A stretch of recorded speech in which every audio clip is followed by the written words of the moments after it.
বাকিরা যার যার দলে চলে গেছে।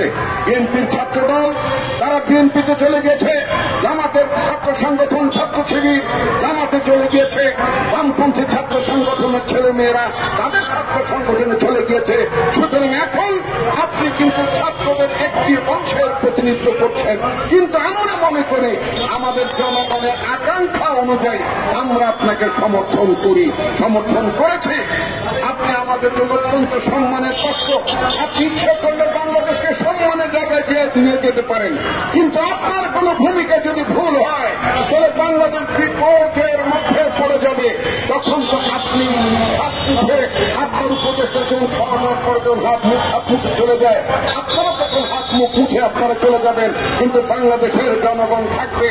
যে সমস্ত উপদেষ্টাদেরকে আপনি বিদেশ থেকে হায়ার করে এনেছেন তারা অনেকেই বিদেশে চলে যাবে, কিন্তু বাংলাদেশের সাধারণ মানুষ বাংলাদেশে তবে থাকতে হবে, আমাদের বাংলাদেশে থাকতে হবে।